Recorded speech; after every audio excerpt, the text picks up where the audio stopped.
ఆదికాండము 7వ అధ్యాయము 1 నుంచి చివరి వరకు. యెహోవా, ఈ తరము వారిలో నీవే నా ఎదుట నీతిమంతుడివై ఉండుట చూచితిని గనుక నీవును నీ ఇంటివారును ఓడలో ప్రవేశించుడి. పవిత్ర జంతువులలో ప్రతి జాతి పోతులు 7 పెంటులు 7 పవిత్రములు కాని జంతువులలో ప్రతి జాతి పోతును పెంటియు 2 ఆకాశ పక్షులలో ప్రతి జాతి మగవి 7 ఆడవి 7 నీవు భూమి అంతటి మీద సంతతిని జీవముతో కాపాడునట్లు నీ యొద్ద ఉంచుకొనుము. ఎందుకనగా ఇంకను 7 దినములకు నేను 40 పగళ్ళును 40 రాత్రులను భూమి మీద వర్షము కురిపించి నేను చేసిన సమస్త జీవరాశులను భూమి మీద ఉండకుండా తుడిచివేయుదునని నోవహుతో చెప్పెను. తనకు యెహోవా ఆజ్ఞాపించిన ప్రకారము నోవహు యావత్తు చేసెను. ఆ జల ప్రవాహము భూమి మీదకి వచ్చినప్పుడు నోవహు 600 ఏండ్లవాడు. అప్పుడు నోవహును అతనితో కూడా అతని కుమారులను అతని భార్యయు అతని కోడండ్రును ఆ ప్రవాహ జలములను తప్పించుకొనుటకై ఆ ఓడలో ప్రవేశించిరి. దేవుడు నోవహునకు ఆజ్ఞాపించిన ప్రకారము పవిత్ర జంతువులలో అపవిత్ర జంతువులలోను పక్షులలోను నేలను ప్రాకువాటన్నిటిలోనూ మగది ఆడుది జత జతలుగా ఓడలోనున్న నోవహు నొద్దకు చేరెను.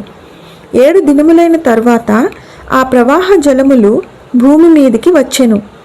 నోవహు వయసు యొక్క 600 సంవత్సరము 2వ నెల 17వ దినమున మహాగాధ జలముల ఊటలన్నీయు ఆ దినమందే విడబడెను. ఆకాశపు ధూములు విప్పబడెను. 40 పగళ్ళను 40 రాత్రులను ప్రచండ వర్షము భూమి మీద కురిసెను.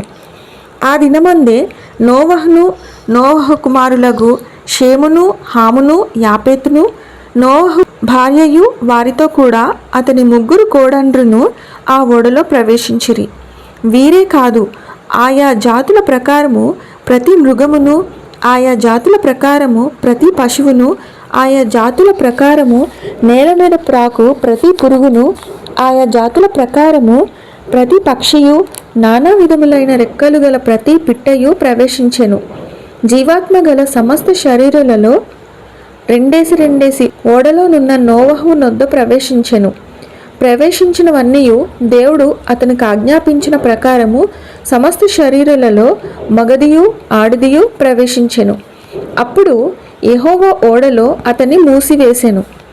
ఆ జలప్రవాహము 40 దినములు భూమి మీద నుండగా జలములు విస్తరించి ఓడ తేల చేసినందున అది భూమి మీద నుండి పైకి లేచెను.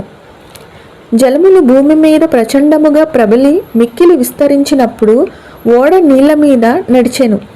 ఆ ప్రచండ జలములు భూమి మీద అత్యధికముగా ప్రబలినందున ఆకాశమంతటి క్రిందనున్న గొప్ప పర్వతములన్నీ మునిగిపోయెను. 15 మూరల ఎత్తున నీళ్లు ప్రచండముగా ప్రబలెను గనుక పర్వతములను మునిగిపోయెను.